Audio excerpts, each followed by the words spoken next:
শুভ সকাল আমার প্রিয় বন্ধুরা। এসা লাইফস্টাইলে তোমাদের অনেক অনেক স্বাগত, অনেক ভালোবাসা। তোমরা সবাই কেমন আছো?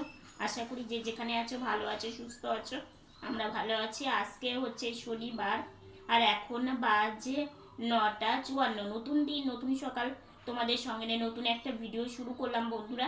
সকালবেলা উঠে ব্রাশ করা হয়ে গেছে, বোন জানালাটা খুলে দিল। আর বাইরেটা না এত সুন্দর জানো, মানে গরম নেই, ভোরবেলার দিকে ঠান্ডা লাগছে, বৃষ্টি নেই, রৌদ্র উঠেছে, হালকা হালকা রৌদ্র আর একটু হাওয়া আছে।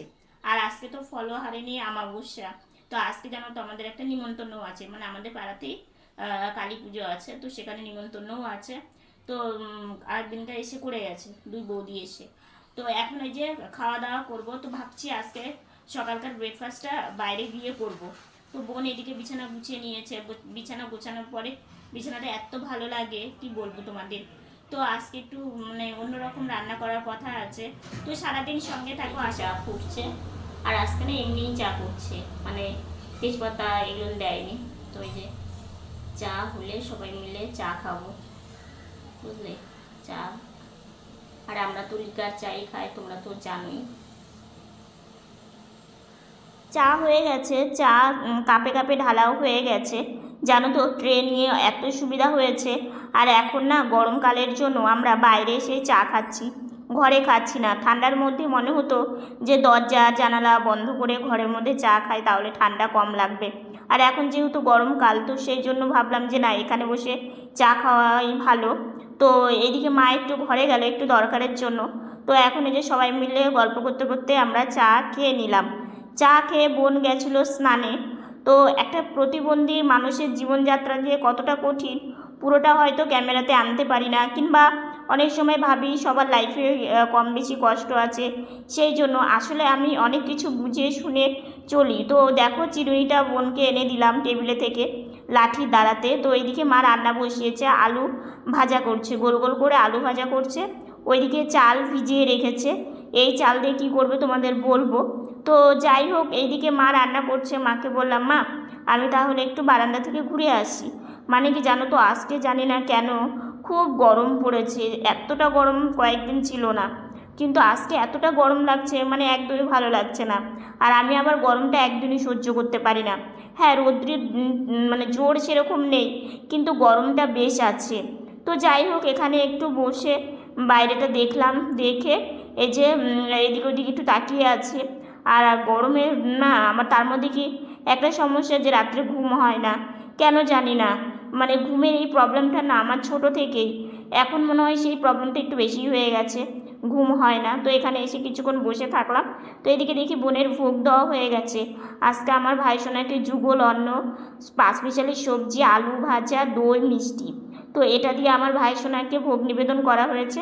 আমাদের প্রসাদ পাওয়াও হয়ে গেছে, ঘরে চলে এসেছি, জানালা খোলা আছে। এখানে একটু শুয়ে থেকে আমি রেস্ট নিচ্ছি, কিছুক্ষণ রেস্ট নিয়ে ভিডিওর কাজ করে তারপরে স্নানে যাব।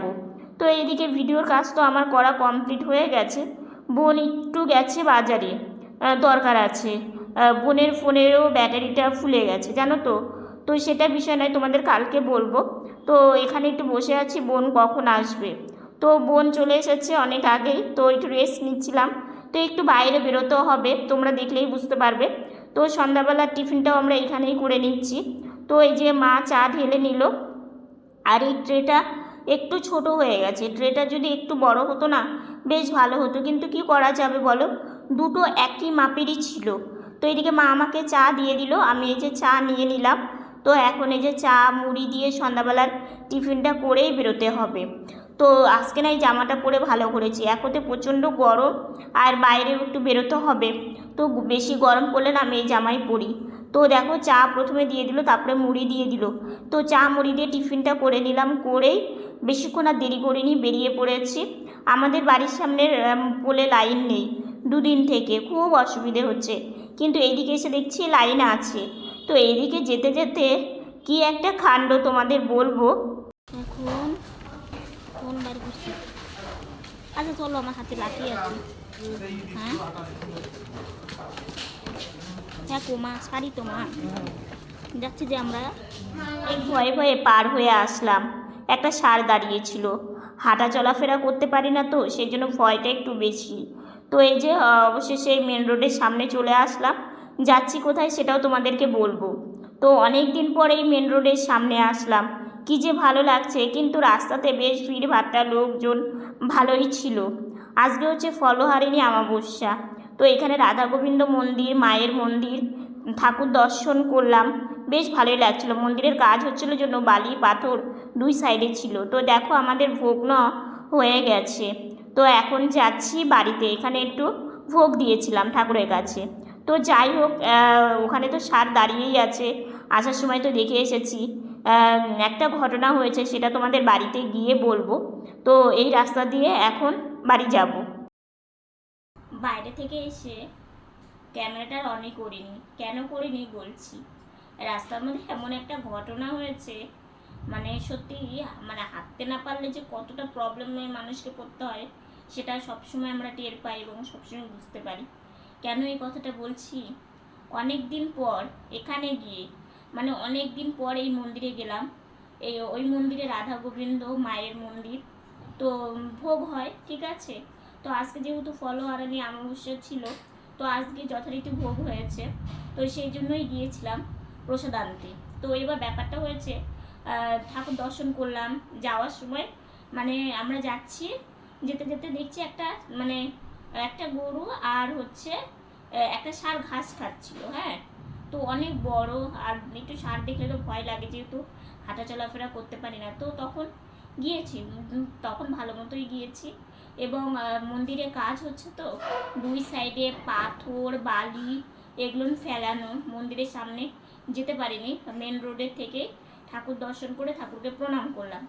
আর দেখো, কোথাও যেতে গেলে মানে একটু আনন্দই লাগবে, আর কতদিন পর গিয়েছি, তো সেই জন্য ভালো লাগছিল। মাকে বললাম চলো আমি একটু যাই, আমারও ভালো লাগে। আমার মন্দির বলো, মানে যে কোনো মন্দির হোক, আমার ঘুরতে যেতে খুব ভালো লাগে। তো অনেক দিন পর গিয়েছি। তো এই ষাঁড় এসে মানে প্রসাদ টসাদ নেওয়া হয়ে গেছে, আসছে আস্তে আস্তে একটা গাড়ি, মানে ওখানে পার্কিংয়ের মানে একটা জায়গা আছে, তো পার্কিং বলতে একটা ফাঁকা জায়গা আছে, সেখানে রাখবে। তো একজন দেখছে, আসলে মানে কি বলবো, কিছু কিছু মানুষ কত ভালো, আর কিছু কিছু মানুষ বুঝতেই পারে না যে এরকম একটা প্রতিবন্ধী মানুষ যাচ্ছে, মানে ষাঁড় যেখানে দাঁড়িয়ে আছে সেখানে গাড়িটা রাখবে, বুঝলে তো। তো এবার কি হয়েছে, ওই ষাঁড়ের গায়ে জল দিয়েছে, আর কি হয়েছে, ষাঁড়টা না দৌড় দিতে নিয়েছে। এবার আমরা তো জোরে জোরে যেতেও পারবো না। শেষে আমি কি করেছি, আমি মানে ছোটো স্ট্যান্ডটা নিয়ে গেছি। তো স্ট্যান্ডে ফোন সেট করাই আছে, যেহেতু আমি কয়েকদিন হলো একটু ভিডিওটা আমার একটু অন্যরকম হচ্ছে, মানে সেইভাবে ভিডিওতে আমি মন দিতে পারছি না। আছে, অনেক কারণ আছে, তোমাদের যদি কোনোদিন সেরকম সুযোগ পাই বলবো, ঠিক আছে। তো সেই জন্য ভিডিওটাও কম হয়েছে, আর বাইরেও যাচ্ছি, বাড়ির ভিডিও তো প্রতিদিনই করি, তো বাইরে যাচ্ছি জন্য ভাবলাম যে একটু ভিডিওটা করবো আর কি। তো এবার আমার ওই স্ট্যান্ডটায় ফোন যে লাগানো আছে, আমি ভেবেছি যদি এইদিকে আসে তাহলে আমার এই স্ট্যান্ডটা দিয়েই, মানে স্ট্যান্ডটা আমার লাঠির কাজ করবে। তো আমি ফোনটা মানে ফোন সহই স্ট্যান্ডে এইরকম করছি, অনেকটা দূরেই ছিল, এইরকম করেছি, করে একটা চেঁচিয়ে উঠেছি আমি, জানো তো। মানে স্বাভাবিকই ভয় লাগবে, তাই না, অনেক বড়, মানে এর নিচেতে দাঁড়ালে মনে হয় অনেক বড়, এত বড়। তো আমি এমনিতেই যে কোনো জিনিস দেখলে আমি ভীষণ ভয় পাই, এবং যে কোনো জিনিস দেখলে আমি অনেকটাই আতঙ্ক হয়ে যাই, যেহেতু আমি নিজের নড়াচড়া করতে পারি না। তো সেই জন্য দেখো না। তো তারপরে হচ্ছে আসছি, এবার খুব তাড়াতাড়ি করে চেঁচিয়ে উঠে তারপরে আসছি। এসে মানে আমার ভয় পেলে এত খারাপ লাগে, সেটা তোমাদের কি বলবো। তো যাই হোক, মানে চলে এসেছি। তো মানে এসে তারপরে একটু ঘোরাফেরা বলতে কি, আমাদের দুদিন হলো আমাদের রাস্তার লাইট জ্বলছে না। আমার মনে হয় কোনো কিছু একটা খারাপ হয়েছে, বাইরেটা পুরো অন্ধকার, জানো তো, খুবই অসুবিধা হয়। তো বাইরেটা অন্ধকার হলে বারান্দায় সন্ধ্যাবেলার পরে রাত্রিবেলার দিকে একটু যাওয়াও যাচ্ছে না, এতটা অন্ধকার। তো যাই হোক, এটাও আমার মনে হয় কোনো সমস্যার জন্য, হয়তো মানে কেউ জানে না, যারা কাজ করে গেছে, তো সেই জন্য তারা জানে না। তো যাই হোক, কী করা যাবে বলো, কিছু করার নেই। তো বাইরেও বেরোচ্ছি না, যেহেতু রাস্তাটা অন্ধকার, শুধু আজকে কাজের দরকারের জন্যই বাইরে বেরোতো। তো আসার সময় যে স্যার এসে এরকমভাবে সামনে দিয়ে দাঁড়াবে, মানে কি বলবো, সামনে থেকে মানে আমাদের গাড়ি থেকে কিছুটা দূর, বেশি দূরও না। তো খুবই একটা কি বলবো, একটা মানে কোথাও ঘুরতে গেলে মানুষ আনন্দে যায়, আর আমরা ঘুরতে গেলে টেনশন আর কি সবসময় আমাদের সাথেই থাকে। তো যাই হোক, এখন হচ্ছে ঘুমিয়ে মানে শুয়ে পড়বো আর কি, খাওয়া দাওয়া হয়ে গেছে। তো আজকের ভিডিওটা এতটুকুনি। ভিডিওটা ভালো লাগলে লাইক কমেন্ট শেয়ার করো, আমার ভিডিওটি যদি নতুন দেখে থাকো সাবস্ক্রাইব করে পাশে থাকা বেল বাটনটা অল করে দিও। তো বন্ধুরা ভালো থেকো, সুস্থ থেকো, সাবধানে থেকো। দেখা হচ্ছে নতুন একটা ভিডিওর সঙ্গে। আজকের মতো গুড নাইট। আর দেখো একটু আগে চিরিচিরি বৃষ্টি হলো জানো, মানে একটু উঠোনে গিয়ে একটু 2-1 ফোঁটা বৃষ্টি একটু দেখলাম।